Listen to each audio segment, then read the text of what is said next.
ओम शांति। हम पिछले कुछ दिनों से अपनी ऊंची स्थिति बनाने के लिए बाबा के दिए गए वाक्यों से कोई ना कोई प्रैक्टिकल धारणाएं करते हुए आगे बढ़ रहे हैं। तो हमारी ऊंची स्थिति का निर्माण, यही हमारी सबसे ऊंची सेवा है, अपनी सेवा करना इस संगम पर। तो आज का टॉपिक, बहुत भाई बहनों का अक्सर एक सवाल आता है और पूछते हैं कि महसूस तो हो गया, बाबा ने हमें रियलाइज कराया, परंतु ये रियलाइजेशन को हम एक्शन में कैसे लेकर आए। कि हमने महसूस किया कि हाँ, ये चीज जो है, ये संस्कार जो है मुझे परिवर्तन करना है, परंतु एक्शन में कैसे आएगा, उसके रिप्लेसमेंट कैसा होगा, कैसे होगा, इसके बारे में ही आज हम बात करेंगे प्रैक्टिकली कि कैसे हो सकता है। जैसे बाबा कहता है कि बच्चे सत्यता और असत्यता, सत्य और असत्य को पहचानिए। तो जैसे पहचानने में जो भी हम वाणी सुनते हैं, जैसे पिछले कुछ दिनों से हम अपने सर्वगुण संपन्न बनने की स्थिति में कार्य कर रहे हैं और एक एक वाणी जो है बाबा की हम सुन रहे हैं। अलग अलग बातें उसमें होती हैं, कुछ कुछ पॉइंट्स होते हैं और ऐसा महसूस भी होता है कि वो हमारे लिए ही आए, पर वो एक्शन में कैसे आए, मतलब उसका ट्रांसफॉर्मेशन कैसे हो जाए, वो कैसे करे। तो यहीं पर आज जो है हमें सीखना है, समझना है कि ये ट्रांसफॉर्मेशन होगा कैसे। इससे पहला, या यूं बोले कि पहला स्टेप ही महसूसता है, जिससे ये अब हमें महसूस हो गया कि हम आत्मा है, महसूस हुआ कि परमात्मा है।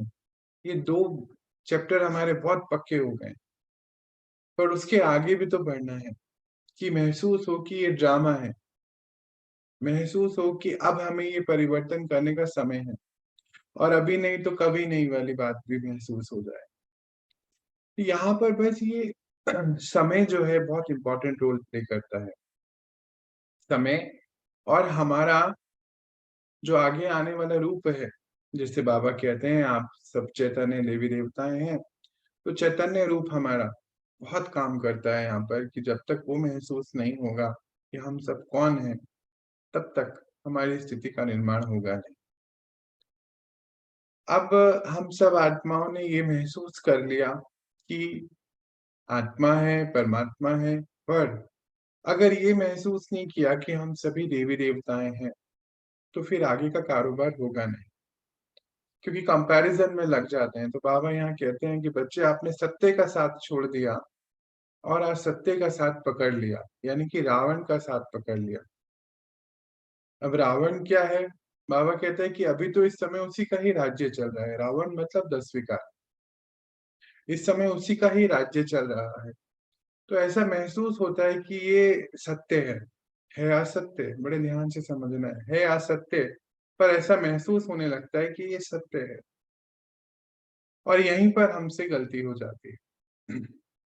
बाबा कहते हैं वो अल्पकाल का सत्य लगने लगता है अल्पकाल का, है ना, अंडरलाइन करने वाली बात है अल्पकाल का, पर वो सत्य लगने लगता है। और कहते हैं बच्चे इसमें मूंझ जाते हैं, लगता है कि बाहर तो सभी ऐसा ही हो रहा है, तो हम कैसे इसको चेंज कैसे करें, हमारे आसपास भी सब वैसा ही कर रहे हैं। बस इसी को ही समझना है, इस छोटे से पॉइंट को आज समझने से हम अपनी स्थिति को बहुत ऊंची बना सकते हैं। अब जैसे कि हमारे, जिसको हम हमारा कह रहे हैं कि हमारे विकार हैं, परंतु है नहीं। बाबा कहता है कि एक ही बात को याद रखना है कि बच्चे, ओरिजिनली तो आप सभी दिव्य आत्मा है, डिवाइन एनर्जीज है, पर ये ड्रामा का पोर्शन पक्का ना होने की वजह से कि 63 जन्मों में हमारे अंदर ये विकार आ गए हैं। तो विकार आते आते अब हमें उसके हिसाब से चलने की आदत पड़ गई है। जैसे बाबा कई बार कहते हैं मुरलियों में कि बच्चे, बेहोशी में नहीं चलना है। बेहोश हो जाते हैं तो दिक्कत होती है, बेहोश हो जाते हैं तो फिर आप वैसा ही करने लगते हैं जैसे कि आपके सामने आ रहा है, जो आपका संस्कार है पुराना, वही वापस से इमर्ज होता चले जाता है। उसमें क्या होता है कि जैसे मान लीजिए हमारे आसपास कलेक्टिव एनर्जी तो बहुत वर्क करती है, रावण की बात हो रही है, रावण का राज्य चल रहा है, ये बातें हो रही हैं। तो ये कैसे होगा कि कलेक्टिव एनर्जी हमारे ऊपर उसका प्रभाव ना पड़े? हमारे ऊपर जब प्रभाव पड़ता है तभी हमसे पुराना संस्कार यूज होता है। महसूस हुआ, बाबा ने बताया कि ये सही नहीं है, सत्य महसूस कर लिया आत्मा ने। पर इस सत्य को ट्रांसफॉर्मेशन में कैसे लेकर आए? बस यहीं पर ही हमें परमात्मा की शक्तियों की जरूरत होती है। नहीं तो रावण की शक्तियां अपने आप हमारे ऊपर काम करती है। हाँ? या तो हम उसके प्रभाव में या वो हमारे प्रभाव में, दो ही बातें हो सकती, दोनों में से एक ही बात हो सकती। अगर हम आत्माएं जरा सा भी कमजोर हैं शक्ति में, तो वो वाइब्रेशन हमारे ऊपर इफेक्ट आती है। कैसे? जैसे हम सभी अब जानते हैं कि विश्व की हर आत्मा कनेक्टेड है। बाबा बोलते हैं ना, यूनिवर्सल माइंड है, सारे ही मन कनेक्टेड है। तो अगर हम सत्य जानते हुए भी असत्यता की ओर चल रहे हैं, वैसे ही चल रहे हैं जैसे कि पुराने थे, तो फिर वो सारी ही कलेक्टिव वाइब्रेशन हमारे ऊपर इफेक्ट डालती है। और जैसे लॉ ऑफ ग्रेविटी होती है, लॉ ऑफ ग्रेविटी क्या करता है? ग्रेविटेशनल फोर्स क्या करता है? अपनी तरफ खींचता है, अपनी तरफ खींचता है। बस समझ लीजिए ये वैसा ही है। जैसे जैसे हम अपने आप को शक्ति नहीं भर के सिर्फ उसके ऊपर सोच किया, हमने महसूस कर लिया, सोच लिया, पर जैसे ही हम एक्शन में आए, अपने वर्क फील्ड पे आए, अपने कर्मा फील्ड पर आए, तो चले पुराने ही जैसे। क्योंकि वो ग्रेविटेशनल फोर्स है विकारों का। आज विश्व की अनेक आत्माएं, इस समय तो ड्रामा बिल्कुल अंत की ओर है ना, सभी ढूंढ रहे हैं कि शक्ति कहाँ है, शक्ति कहाँ है, एनर्जी को ढूंढ रहे हैं। पर हमने तो पहला चैप्टर ही ये पढ़ा कि हम सब एनर्जी हैं। वो पिता एक एनर्जी है, बाहर दुनिया एनर्जी को ही तो ढूंढ रही है, पर हमें ये महसूस हो गया कि हम एनर्जी हैं। तो यहाँ बीच में, इस दो स्टेप के बीच में, महसूसता और ट्रांसफॉर्मेशन, रिजल्ट, एक्शन, इसके बीच में कुछ मिसिंग लिंक है। और वो मिसिंग लिंक है यहाँ पे हमारे परमात्मा के साथ कनेक्शन, ध्यान की कमी। ये ध्यान की कमी ही है वो मिसिंग लिंक, जो हमें ट्रांसफॉर्म नहीं होने दे रहा है। या यूं कहिए कि वो रावण की एनर्जी, वो बाहर कलेक्टिव एनर्जी, रावण कोई ऐसा है नहीं। जो आत्माएं विकारोवश हैं, वशीभूत हैं, उन सबको जोड़ दीजिए तो एक कलेक्टिव वाइब्रेशन है पूरे इस समय धरती पर। वो कलेक्टिव यानी कि आप इसको कह सकते हैं हमारे लिए नेगेटिव वाइब्रेशन। तो नेगेटिव वाइब्रेशन का इफेक्ट हमारे ऊपर आ जाता है। ये वैसे ही ये बैंडविड्थ जैसे हम बोलते हैं ना, या फिर हम फ्रीक्वेंसी की बात करते हैं। जैसे मान लीजिए इस समय बाहर की फ्रीक्वेंसी एक एक कलेक्टिव है, तो एक एग्जांपल लेते हैं कि मान लीजिए कि नेगेटिविटी 100 फ्रीक्वेंसी पर चल रही है, और अगर मैं आत्मा भी उस नेगेटिव कर्म को कर रही हूँ, तो मैं भी 100 फ्रीक्वेंसी पे आने की वजह से वो कलेक्टिव एनर्जी मेरी से मैच हो जाती है। और मेरे मैच होने की वजह से हम वैसे ही वापस बेहोशी में चलने लगते हैं। करने के बाद महसूस होता है कि हमने ऐसा क्यों कर दिया। होता है, ये सभी के साथ होता है, ऐसा कुछ नहीं है। पर अब जो मिसिंग लिंक है, अगर उसको ढूंढ लिया हमने, समझ लिया, तो तुरंत चेंज हो जाता है। बाबा अक्सर हमें समझानी देते हैं कि बच्चे, जब महसूस हो गया एक बारी, तो गलती कभी नहीं हो सकती है। कभी भी पुराना संस्कार यूज नहीं होगा। जैसे मान लीजिए कि आग है।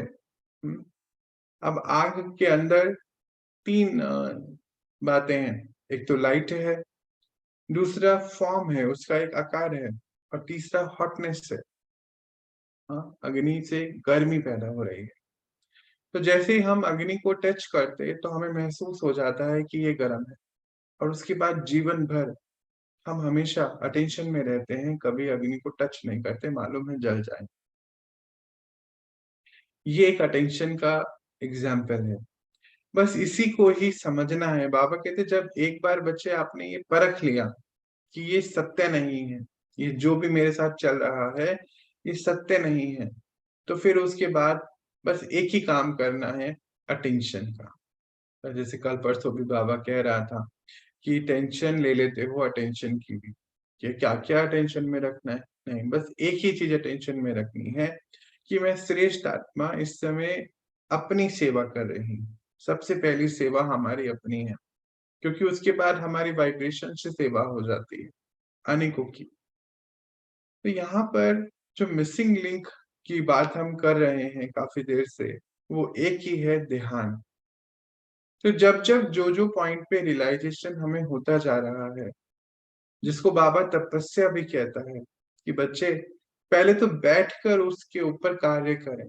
परमात्मा हमारे संग है, उसको अब हमें देखने की ज़रूरत नहीं है, वो हमारे साथी है और हमें अपनी प्लानिंग करनी है जिसको बोलते हैं कोडिंग ऑफ माइंड या रीवायरिंग करनी है या फिर वायरिंग जो हुई हुई है उसको रीवायर करना है। अब कैसे करना है? तो अभी हम प्रैक्टिकली करेंगे भी। तो जैसे मान लीजिए कोई भी पोर्शन पर अभी आपको दिक्कत आ रही है, कोई भी बात आप कोई भी एक महसूस था जो पिछले दिनों बाबा ने हमें कराई हो, कोई भी हो सकती है, वो ले लीजिए। चलिए हम कुछ प्रैक्टिकल करते हैं, साइलेंस में चलते हैं। हुँ? चलिए बिठाएँ अपने आप को साइलेंस में, नेचुरल साइलेंस में जाना है हमें और कोई भी एक संस्कार, एक पैटर्न जो आपको चेंज करना है, जो इन दिनों बाबा ने हमें महसूस कराया,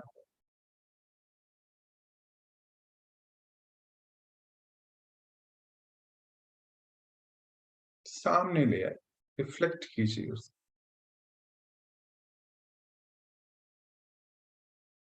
देखिए उसे डिटेल में।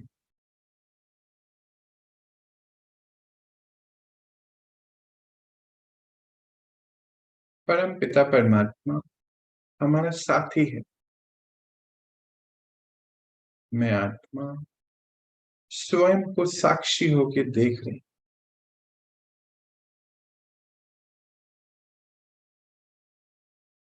खुद को जज करना है, किसी और को नहीं।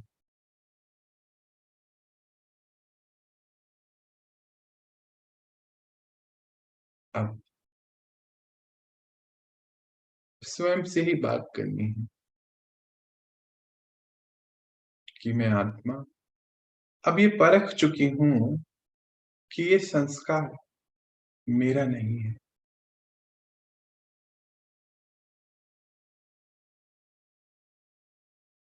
ये मेरा एक्वायर्ड संस्कार है और समय जो चल रहा है, अब इसको परिवर्तन होना चाहिए।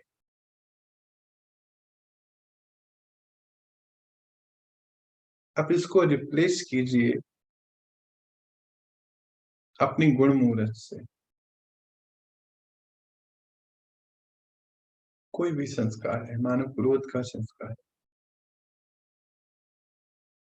झूठ कहने का, बोलने का संस्कार है। अब अपने आप को देखिए, उस गुण को, विशेषता को यूज़ करते हुए, रिप्लेस कर रहे हैं ना हम।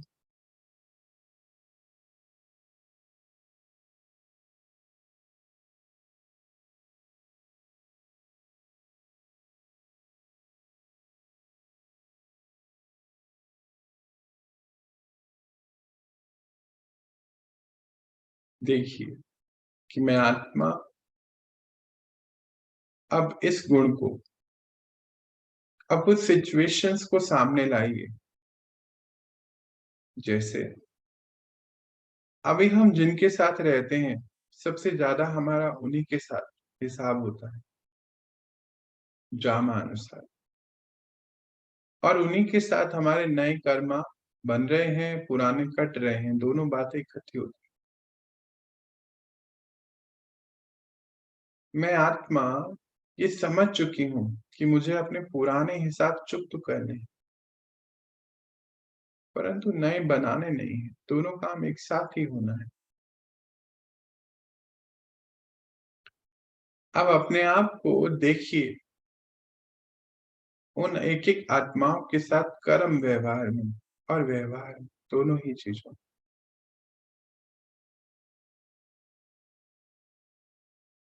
और उस गुण को यूज़ करते।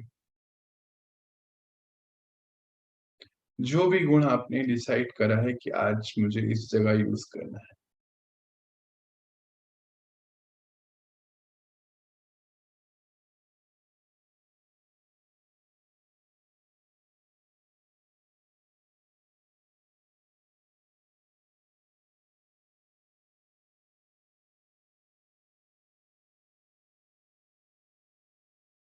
चलिए,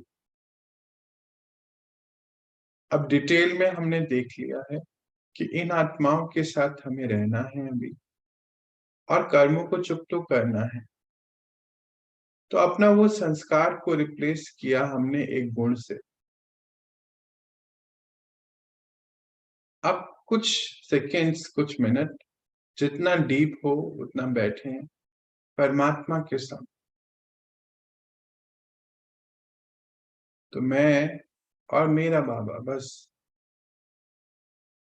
और उस शक्ति को भरिए जो उससे आ रही है।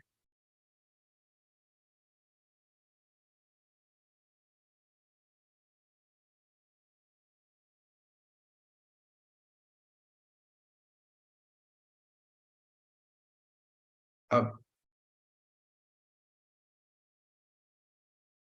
इसको भरते हुए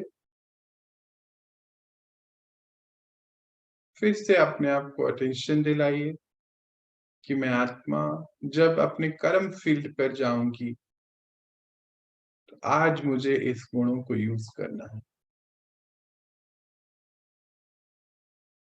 सर्व गुण संपन्न बनना है। चलिए, लौटते हैं स्थिति में अपनी। ओम शांति।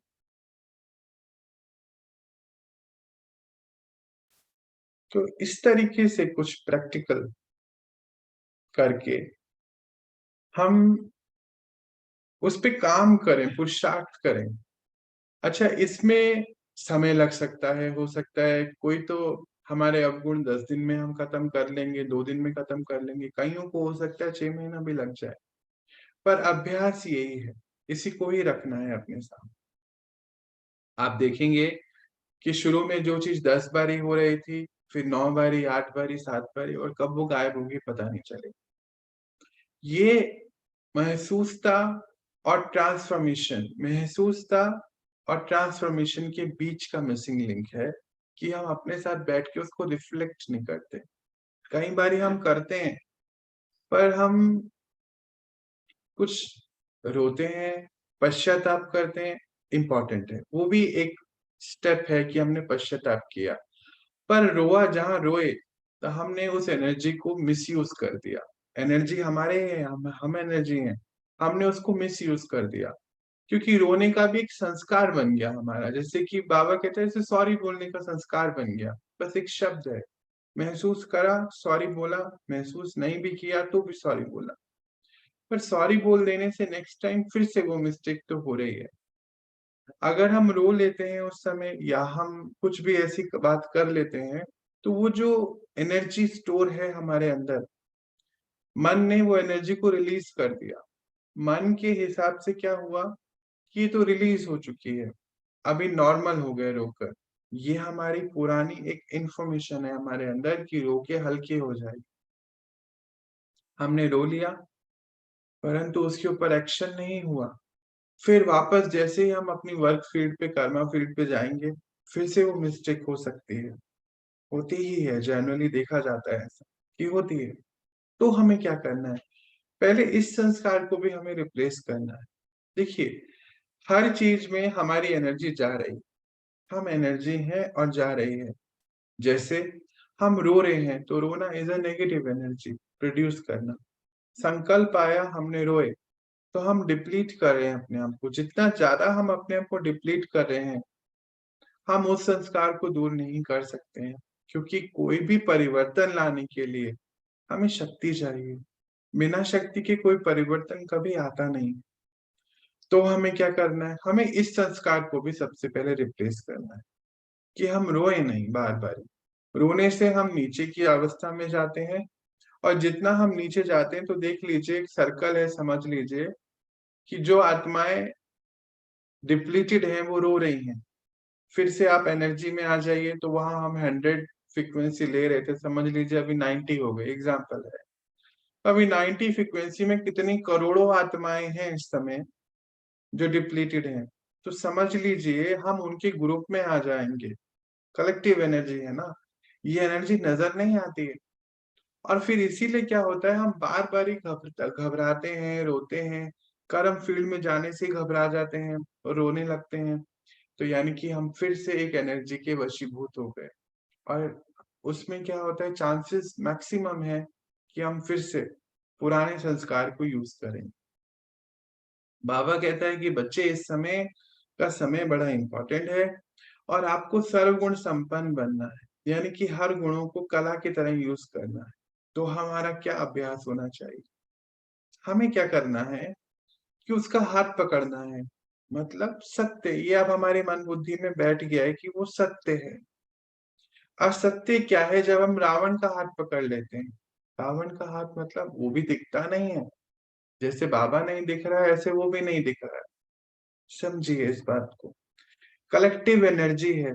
तो अब आप समझ जाइए कि जितना हम ग्रेविटेशनल फोर्स के अंदर हैं, तो वो हमें बार बार अपनी तरफ पुल कर सकता है। अब जैसे एक रॉकेट है, वो अपनी शक्ति लगा के ऊपर उड़ गया, तो वो ग्रेविटी की फोर्स से बाहर चले जाता है, तो उसको ग्रेविटेशनल फोर्स खींच नहीं सकती अपनी तरफ। बस यही करना है। जैसे जैसे आत्मा, मैंने ये महसूस किया पर्सनली, जैसे जैसे आत्मा गुणों को यूज करती है, तो वो बहुत ज्यादा हल्की होती चले जाती है, नियारे, जिसको बाबा लाइट भी कहता है। तो हम सब एक लाइट हैं। अब लाइट के ऊपर जितनी भी परतें चढ़ गई हैं हमारे अवगुणों की, विकारों की, वो उसको हैवी बना रही है। हमें बनना है लाइट। तो जैसे जैसे आप गुणों को यूज करना शुरू करेंगे, ऐसे ऐसे आप महसूस करेंगे कि जैसे ये लाइट बढ़ती जा रही है। तो हम उनकी फ्रीक्वेंसी में आना शुरू करेंगे, यानी कि परमात्मा फ्रीक्वेंसी में। अब परमात्मा फ्रीक्वेंसी में जैसे ही आएंगे, तो हमारी अटेंशन बहुत बढ़ती चले जाएगी, नेचुरल हो जाएगा। शुरू में कुछ दिन अटेंशन रखना है, फिर उसके बाद नेचुरल संस्कार बनेगा। जैसे हमारे ये एक्वायर्ड संस्कार नेचुरल चलने लग गए हैं, नेचुरल है। जैसे गुस्सा कर देना नेचुरल है, रो देना नेचुरल है, बुरा लगना नेचुरल हो गया। अब इन सबको हमें रिप्लेस करना है अपने गुणों से। तो हमें क्या करना चाहिए कि एक एक गुणों पे रिफ्लेक्शन शुरू कर देना चाहिए। मुझे लगता है कि हम सभी के पास गुणों की लिस्ट है। तो क्या करना चाहिए कि जैसे मान लीजिए गुण है पवित्रता, आज्ञाकारिता की बात है पवित्रता। या मान लीजिए एक गुण है हमारा यथार्थ, हमें हमेशा जो है व्यर्थ से परे समर्थ बनना है, यथार्थता। अब एक गुण हमने आज ले लिया कि पवित्रता और यथार्थता, ये दो गुणों पे आज मुझे जो है वर्क करना। तो अब ऐसा समझिए इसको कि जहां पर भी हम रह रहे हैं, जिन आत्माओं के साथ हम रह रहे हैं, जिनके साथ हम एक्शन में आ रहे हैं, पहले तो हमारी फैमिली होती है, फिर उसके बाद हमारे बाहर के पड़ोसी, सब्जी वाला, दुकानदार, इन सब के भी कांटेक्ट में हम आते हैं। सारे ही आत्मा है। वंडरफुल ड्रामा चल रहा है और इस ड्रामा के हम एक पार्ट हैं, एक करेक्टर है, हीरो एक्टर है बाबा के। अब हम क्या करें इसके लिए, हमने आज डिसाइड करा कि मुझे पवित्र रहना है, पवित्रता का गुण इमर्ज करना है और मुझे यथार्थता में स्थिति में रहना है। तो फिर पवित्रता के कुछ पॉइंट्स हैं, हम सबके पास हैं वो पॉइंट्स, हम में कहीं ना कहीं लिखे भी हैं। और वो क्या है, तन, मन, दिल, और उसके बाद संपर्क के संबंध में पवित्रता। तो तन की हमें मालूम है, मन की हमें पता है, दिल में यानी कि जितने भी हम आत्माओं के साथ व्यवहार में आ रहे हैं, संतुष्टता का आदान प्रदान। और संबंध संपर्क फिर वापस वही है कि उसमें भी no touching, touching in the sense कि दिल की टचिंग, कि किसी के साथ लगाव झुकाव में नहीं आना है, हमेशा स्थिति बहुत मजबूत रहनी चाहिए। यही सब पॉइंट है, हम सबको मालूम है। अब इसी को यूज करते हुए जब हम वर्क फील्ड पे जाएं, तो ये अटेंशन में हमने अपने आप को आज दिला दिया। कि आज हमें इसको इमर्ज करना है, ये इसके लिए पॉइंट है। तो हमारी जो है, जैसे ही वर्क फील्ड पे पहुँचेंगे, तो हमारे अपने आप अटेंशन में रहेगा कि आज मुझ एक्टर को ये वाला रोल प्ले करना है जिसमें मेरा पवित्रता की स्थिति और यथार्थ यानी कि व्यर्थ से परे। तो यथार्थ यानी कि युक्ति युक्त कर्म, युक्ति युक्त बोल, याद है ना 2 दिन पहले भी बाबा बता रहे थे, युक्ति युक्त होना चाहिए बच्चे, ऐसा-वैसा कुछ नहीं। तो फिर जब हम बैठे हैं कर्म फील्ड में, तो हम क्या सोच रहे हैं? क्या बोल रहे हैं? क्या वो युक्ति युक्त है? क्या सच में इसकी ज़रूरत है यहाँ पर?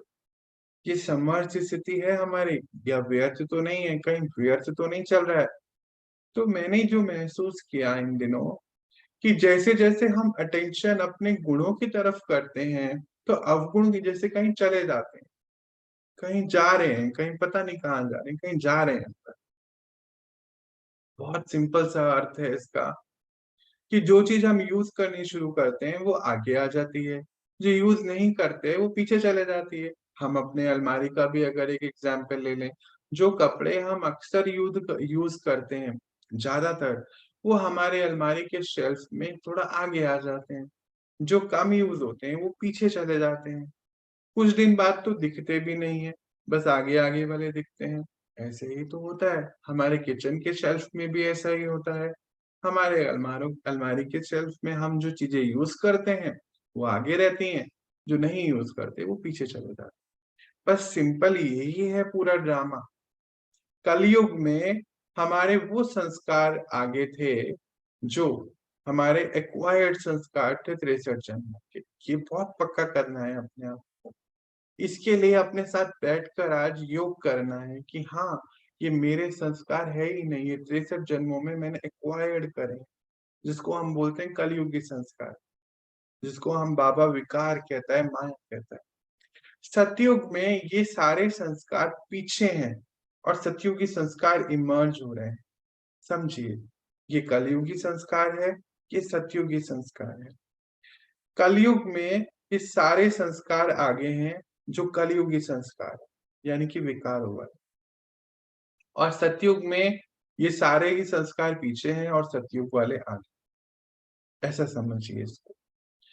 अब हमारा ये जो ज्ञान और ध्यान है, इसका एक ही पर्पस है बस, और कोई पर्पस है ही नहीं, कि सतयुगी संस्कार को आगे लेके आना और जो हमारे कलयुगी संस्कार हैं, वो पीछे चले जाएँ ऑटोमैटिकली, जाएँगे कहीं पर भी नहीं। कोई डिलीट का बटन नहीं है, बस वो रिप्लेस होंगे। अब हमें ये पता चला कि हम सभी एक्टर्स हैं। अभी 2 दिन पहले की बात है। तो मैं पूछता बाबा से बदल में कि बाबा ये ड्रामा है क्या? ज़रा कुछ इसके ऊपर मुझे बात बताओ। कुछ दिखाइए, कुछ रिफ्लेक्ट करिए। अब बाबा तो वंडरफुल है। उसने मुझे इतना बहुत सुंदर सीन इमर्ज हुआ। मैं अभी आपको भी उसको एक्सप्लेन करता हूँ। मुझे लगता है आप सब उसको इमर्ज कर पाएँगे। तो मैंने क्या देखा, बाबा ने जो दिखाया वही दिख सकता कि एक बहुत बड़ी कोई रील है ऊपर, जैसे कैसेट्स होती है ना, देखते थे हम पुराने ज़माने में कैसेट्स आती थी, तो एक राउंड यहाँ होता था, एक यहाँ होता था, तो रील यहाँ से यहाँ जाती थी, याद है ना हम सभी को? कुछ ऐसा ही समझ लीजिए, बहुत बड़ी ऊपर कोई रील है और हम सभी आत्माएँ हैं, जितनी भी हैं अभी मालूम नहीं है। और वो रील जो है, एक तो वो बहुत बड़ी ऊपर है ही और एक समझ लीजिए हमारे ऊपर भी एक रील है, एक कैसेट की यहाँ पे भी एक रील है। और उधर से वो रील आ रही है, कहाँ से? वो बड़ी वाली रील से और यहाँ पर आ रही है। मैंने देखा कि यहाँ वो रील आ रही है और यहाँ से फिर रिकॉर्ड होके वापस जा रही है और फिर ऊपर जा रही है। फिर से बताता हूँ, एक ऊपर बहुत बड़ी रील है, हुँ? और वो हमारे सबके यहाँ आ रही है और यहाँ से वापस रिकॉर्ड होके ऊपर जा रही है, ऐसा समझ लीजिए। तो यहाँ ये जो दृश्य इमर्ज हुआ, जो देखा मैंने, बहुत वंडरफुल दृश्य था। अब इस दृश्य को अगर हम महसूस कर लें, तो हमें ये पता चल गया कि हम सब रिकॉर्डिंग प्लेयर्स हैं। हमारा काम बस रिकॉर्ड करना है। मतलब जिसको हम ढूँढ रहे हैं कि हमें अपना भाग्य चेंज करना है, उसके लिए ही तो हम जाते हैं पंडितों के पास और पता नहीं कितनों के पास। बाबा हमें वो कलम दे रहा है भाग्य चेंज करने की, पर अगर हम नहीं करेंगे तो फिर हमें बहुत पश्चाताप होगा इसका अंत में, जब हम कुछ नहीं कर पाएँगे। मतलब जब ये शरीर छूट जाएगा, तो हर आत्मा को पश्चाताप में जाना है। जो पहले नहीं कर रहा है, इस समय नहीं कर रहा है, उसको तब करना है। करना तो सभी को है, लॉ है ये, है ना? जैसे बचपन में हम सुनते थे कि बच्चे अगर आप अभी नहीं पढ़ाई करेंगे, तो ज़िंदगी भर बहुत दिक्कतों में रहेंगे, ऐसा कुछ सुनते थे। या फिर अभी आप मौज-मस्ती करेंगे, तो ज़िंदगी भर दिक्कत में रहेंगे, ऐसा भी सुनते थे। करना तो पड़ता ही है। तो करना तो सभी को है, ये भी एक रियलाइज़ेशन का पॉइंट है।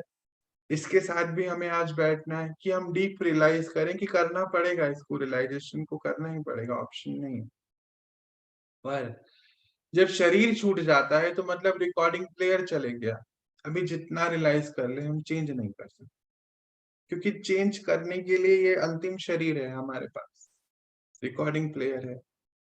अब इस दृश्य को अगर हम अपने सामने रखें हर पल, तो हम हर पल अटेंशन में रह सकते हैं कि मेरी रिकॉर्डिंग हो रही है। जैसे ही कर्म फील्ड पर आए, अब इसको डिवाइड कर लीजिए। एक होता है हमारा घर, एक होता है ऑफ़िस। इसको डिवाइड कर लीजिए। हमारा घर परम धाम है, ये हमारा कर्म फील्ड है, सकार वतन। हम सबको ये बात पता है, बस यही इस डिवाइडेशन को अटेंशन में रखना है। जब आप परम धाम बैठे हैं, मतलब बैठे तो अभी यहीं पर है ना सकार वतन में, पर हम मन बुद्धि से परम धाम जाते हैं, वतन जाते हैं। कल ही हम देख रहे थे, बाबा कह रहे थे ना कि दिव्य बुद्धि से तीनों लोक में घूमते हैं आप बच्चे, याद है हम सभी को। तो फिर जब हम वहाँ बैठे हैं, यानी कि जब हम ध्यान में बैठे हैं, तो हम परम धाम में हैं या सूक्ष्म वतन में हैं, हम इस दुनिया में नहीं हैं, वो हमारा घर है। ये प्रैक्टिस मुझे लगता है कि आप सभी को बहुत-बहुत हेल्प करेगी, पर्सनली मुझे तो बहुत हेल्प करती है, कि वहाँ बैठें और क्योंकि अपने आप को रिफ्लेक्ट कर रहे हैं हम कि अब मुझे जैसे ही कर्म फील्ड पे जाना है, ये चेंज होना चाहिए। जो भी आज हमने गुण को चुना है, जैसे हमने पवित्रता चुना, यथार्थता चुना, कुछ भी हो सकता है, मधुरता चुन लीजिए, मधुरता चुना हमने। तो अब क्या है कि अभी हम अपनी प्लानिंग कर रहे हैं ऊपर बैठ के, कि ये आज मुझे मधुरता का गुण यूज़ करना है अभी। तो जैसे ही हम अपनी कर्मा फील्ड पे आएँ, यानी कि मेडिटेशन कितनी देर, आधा घंटा, 1 घंटा, 2 घंटा, जो भी आप करते हैं, 10 मिनट, जो भी आप करते हैं।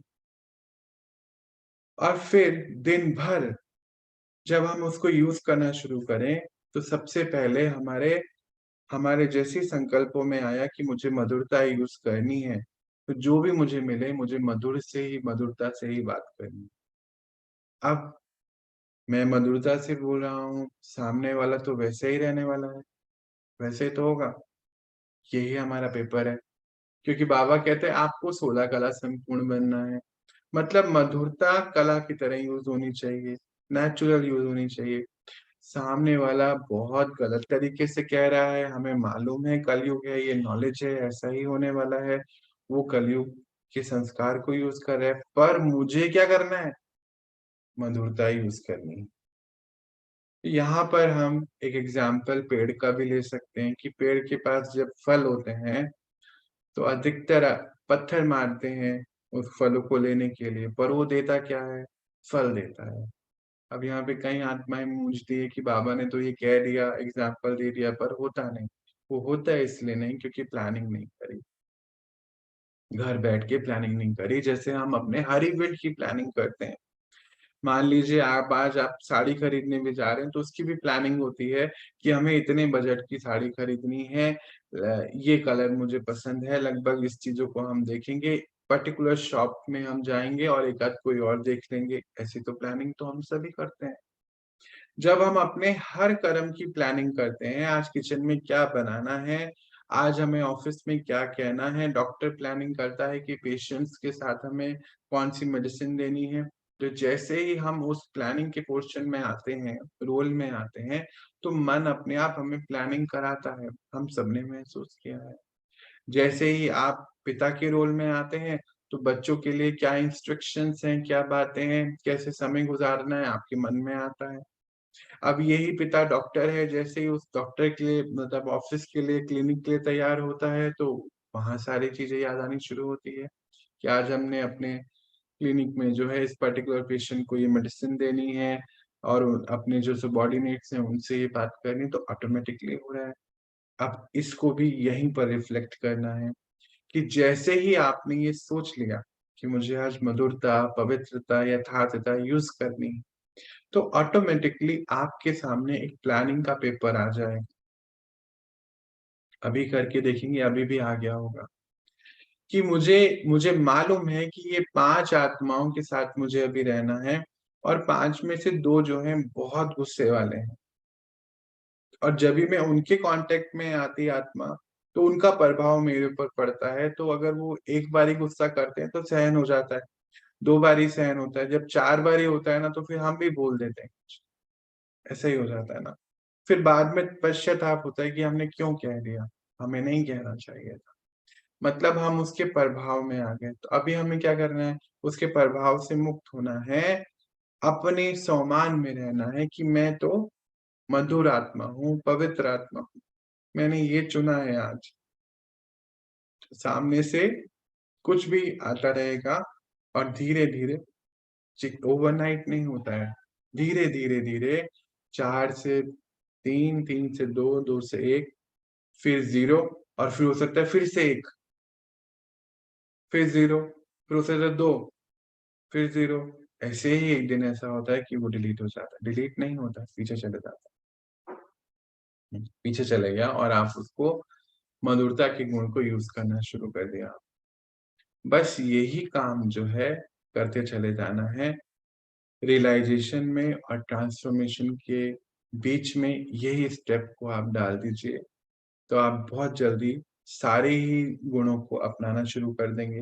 जैसे बाबा हमारी बहुत मदद कर रहा है इस समय कि हम अपने गुण की स्थिति में आ जाएँ। अंदर का जो भी वॉर फ़ील्ड है ये ख़त्म हो जाए। वॉर फ़ील्ड क्या होता है? बाबा कहते हैं ना बच्चे कि अभी ये भगवद गीता का, महाभारत का युग खत्म होना चाहिए। इसका अर्थ क्या होता है? हमारे संकल्पों की लड़ाई होती है। कैसे? आत्मा महसूस कर रही है कि सत्य है ये बात, पर विकार, माया फ़ोर्स लगा रही है। वही कर रहे हैं जो हम करते थे। महसूस कर लिया, कर वही रहे हैं, पुराने साधारण तरीके से चल रहे हैं। तो अंदर एक वॉर चलता है और उस समय हमें याद नहीं आता। ऐसे ही भाई-बहन कहते हैं कि उस समय याद नहीं आता, जब ये चल रहा होता है। क्योंकि बुद्धि शांत नहीं है, वॉर चल रहा है। वो वॉर को खत्म करने के लिए भी एक ही काम है, बार-बार ही अपने संग बैठ के अपने आप को याद दिलाना। बाबा को याद करा तो वो तो संग ही है हमारे। हम कहते हैं हम भगवान को याद कर रहे हैं, ओके, पर कैसे याद कर रहे हैं? वो कहते हैं बच्चे तुम मेरे दिए गए ज्ञान को इम्प्लीमेंटेशन पे ले आइए। मैं तुम्हें याद कर रहा हूँ, तुम मुझे याद नहीं कर रहे हो। बस सिंपल सी बात है। मतलब जब हमें ये याद रहे कि मैं एक पवित्र आत्मा हूँ, कि याद रहे कि मैं शक्तिशाली आत्मा हूँ, तो हम मतलब बाबा को याद कर रहे हैं, बस इतना सा समझ लीजिए। हमें बार-बार ही बाबा-बाबा करने की ज़रूरत नहीं पड़ेगी। वो कहता है मैं तुम्हें याद कर रहा हूँ, तुम तो मुझे याद कर ही रहे हो, मैं तुम्हें याद कर रहा हूँ क्योंकि मेरे दिए गए ज्ञान को आप इम्प्लीमेंटेशन पे लेकर आ रहे हो। बस ये छोटी-छोटी बातों पर अपने आप को याद दिलाना है। हुँ। जितना ज़्यादा हम अपने आप को याद दिलाएँगे, हम पुरानी चीज़ों से मुक्त होते चले जाएँगे और ये मैंने महसूस किया पर्सनली कि जितना ज़्यादा हम गुणों को यूज़ करते जाएँगे, हम बहुत लाइट होते चले जाएँगे।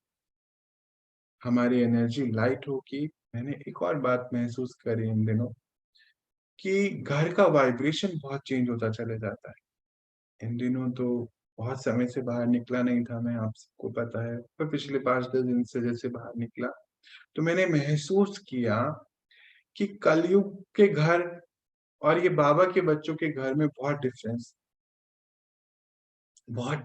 है। वो डिफरेंस क्या है? शायद हमारी मनोस्थिति का डिफरेंस है।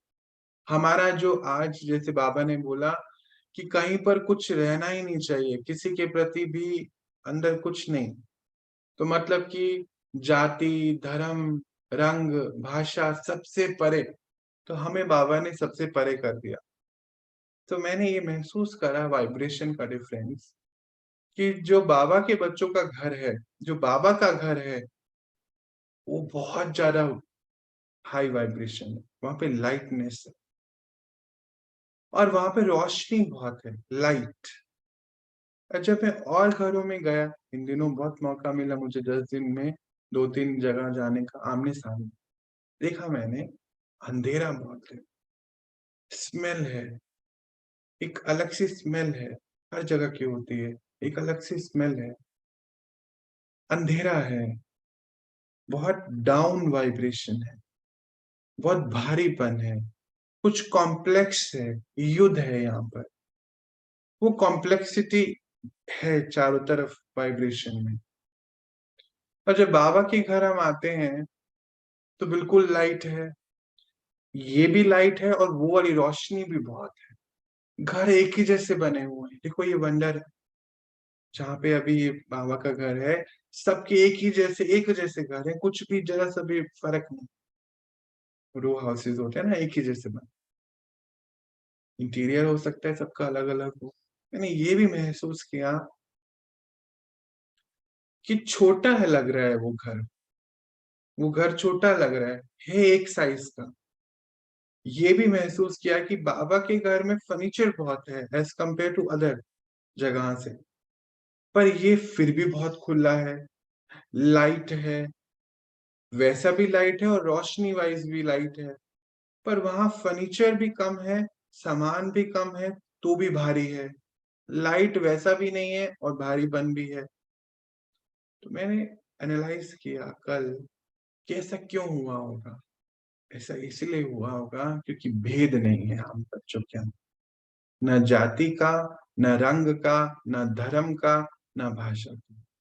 तो घर के वाइब्रेशन वेलकमिंग हो गए और मुझे ये महसूस हुआ कि इसीलिए रोशनी भी शायद बढ़ गई और इसीलिए वो बड़ा लगने लगा क्योंकि दिल बड़ा हो गया कि सभी बाबा के बच्चे हैं और वही एक जैसा घर यकीन मानिए एक जैसा कुछ डिफरेंस नहीं है उसमें मिरर इमेज है जो ऐसा है बस वो सामने ऐसे बिल्कुल ऐसे रखे हुए हैं घर डब्बे के समझ लीजिए एक जैसे रखे हुए हैं पर और जगह पर मैंने देखा ये कि वहाँ पे वो वेलकमिंग एनर्जी दिल बड़ा ना होने के कारण घर छोटा लगने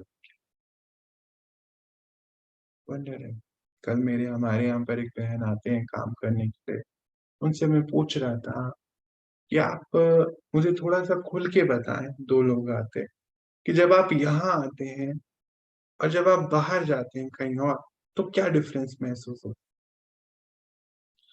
तो कहते जब हम इस घर के अंदर एंटर करते हैं ना, तो हमें बाहर का कोई ख़्याल नहीं आता। ये संकल्प चलने जैसे ज़ीरो हो जाते हैं, बंद हो जाते हैं, तो टेंशन नहीं होती।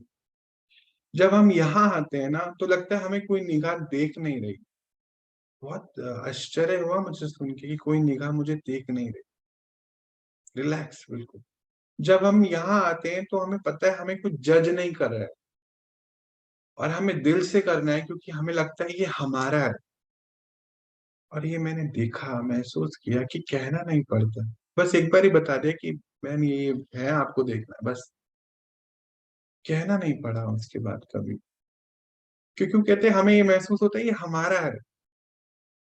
जब ये महसूस हो गया ये हमारा है, तो अपनापन में तो फिर कुछ भी कोई भी कर सकता है। परंतु जब हम बाहर जाते हैं, कहीं और घर जाते हैं, तो एक तो हमें बहुत जल्दी होती है वहाँ से ज़्यादा जल्दी भागने की। क्यों? क्योंकि लगता है कोई आँखें हमें देख रही हैं, फ़ॉलो कर रही हैं और अपनापन नहीं लगता है। लगता है बस भागना है काम करके, खत्म करना है। यहाँ पे लगता है अपना घर है जितनी मर्ज़ी देर रुक सकते हैं, रह सकते हैं। ये भी डिफ़रेंस जो है हमारे मन की स्थिति का है। यही मन की स्थिति बाबा हमारी ठीक करना चाहता है। बाबा यही चाहता है कि पूरा विश्व एक परिवार है, बच्चे ये स्थिति आप अपनी बना लीजिए। भारत का ही तो लाइन है ना वो वासुदेव कुटुंबकम, सब एक हैं और विश्व एक परिवार है और एक ही मुखिया है। तो ये कुछ पॉइंट्स जो हैं, बाबा हमें हेल्प कर रहा है इस समय, हमारी मनोस्थिति को बढ़ाने के लिए, दिल का आकार बढ़ाने के लिए। एक तो ये दिल है, वो दिल तो सिर्फ़ पंपिंग स्टेशन है। वो बड़ा हो जाए तो दिक्कत ही हो जाएगी। ये आत्मा का दिल कॉन्शसनेस उसको बड़ा बनाना है और उसको बड़ा बनाने के लिए तो बाबा आया है इस समय। तो हमें ये कुछ पोर्शन पर रिफ्लेक्ट करना है। मैंने ये महसूस किया पर्सनली, क्योंकि अभी अभी अपने एक्सपीरियंस बता रहा हूँ और जो यहाँ भाई-बहन हैं सब अपने ऊपर ये एक्सपीरियंस कर रहे हैं कि जैसे-जैसे हमारा दिल बड़ा हो गया ना, हमारा कर्मा फील्ड भी बड़ा होता जा रहा है। मैं ये महसूस करता हूँ कि कहाँ दिन के बस 4-5 घर के लोग और कहाँ बहुत सारे लोगों के साथ हमारा कर्मा फील्ड है। यानी कि जैसे यहाँ की ब्रॉडनेस हो रही है, तो हमारे कर्मा फील्ड की भी ब्रॉडनेस हो रही है। मुझे ऐसा महसूस हुआ कि ये सभी आत्माएँ, जो भी हमारे कर्मा फील्ड में अब एंटर होती जा रही हैं, वो हमारी ऊँची स्थिति बनाने के लिए हमें जीवन में मिली। और जिस दिन ये रियलाइज़ेशन हो जाएगा, उस दिन हमें गुणों की धारणा करने में बिल्कुल दिक्कत नहीं आएगी। बहुत भाई-बहनें कह रहे थे, आज तो बिल्कुल चेंज हमेशा ऐसे ही होता है। कोई और चीज़ लेके बैठा था मैं रेडी करके और बाबा ने ये बोला कि बच्चे रियलाइज़ेशन और ट्रांसफ़ॉर्मेशन में मिसिंग लिंक को कनेक्ट कर दीजिए। बच्चे बहुत मूंझते हैं और सवाल भी थे भाई-बहनों के इस बात को लेकर कि कैसे करेंगे इसको। तो अपनी ऊँची स्थिति बनाने के लिए हमें ज्ञान और ध्यान ये टूल्स हैं हमारे, इसको यूज़ करते जाइए रोज़। जितना ज़्यादा हम इसको यूज़ करेंगे, हमें ज्ञान देना नहीं है, हमारा रोल भी वो नहीं है ना? हमें ज्ञान स्वरूप बन कर के रहना है। इसीलिए बाबा कहते हैं जहाँ-जहाँ भी आप हैं, जो भी आप कर रहे हैं, उसमें आप इस ज्ञान को यूज़ करते चले जाइए। तो आप सिंगल यानी कि मुखौटों वाली ज़िंदगी से खत्म हो जाएँगे, लाइट हो जाएँगे, घर लाइट हो जाएगा, घर मंदिर हो जाएगा। हमने कुछ दिन पहले बात करी थी ना कि अब हमारे घर ऐसे होने चाहिए, जहाँ पे आस-पड़ोस के कुछ आत्माएँ आके बैठें और कहें कि जब हम यहाँ आते हैं ना तो बहुत अच्छा लगता है, सारी चिंता छूट जाती है। जैसे हम मंदिर, मस्जिद, गुरुद्वारे, चर्च में जाते हैं ना, अब ये घर मंदिर होना चाहिए। हम सबके घर बाबा के बच्चों का घर, बाबा का घर मंदिर होना चाहिए। ऐसी वाइब्रेशन हमें बनानी है और उसके लिए हमें ये कुछ पॉइंट्स हैं जो मदद करेंगे। जैसे-जैसे आत्मा गुणों को यूज़ करते चले जाएगी, विकार, माया, वो बाहर की सारी कलेक्टिव वाइब्रेशन जिसको बाबा रावण कहता है, उस रावण से हम दूर होते चले जाएँगे, परमात्मा के साथी बन जाएँगे। हम हैं परमात्मा के साथी, आप सब तो बहुत लगे हुए हैं, बाबा तो कहता है इस बात। तो जितना ज़्यादा हम परमात्मा के साथी यानी कि ये मन बुद्धि से साथी, खाली शब्दों से नहीं ना, मन बुद्धि से हम किसकी फ्रीक्वेंसी में? ये बाबा कहते हैं रावण की फ्रीक्वेंसी असत्य था, दिख रहा है अभी राज्य उसका है। आप बच्चे परमात्मा की फ्रीक्वेंसी यानी कि सत्यता, महसूसता के बाद ट्रांसफॉर्मेशन। तो हमें बहुत गहराई से इसके ऊपर चिंतन करना है कि सत्यता क्या है, असत्यता क्या है और हमेशा सत्यता का मार्ग चुनते चले जाना। आज हम इतना ही देखेंगे और कल देखते हैं कल क्या बाबा लेकर आता है सभी के लिए। अभी के लिए तो ओम शांति।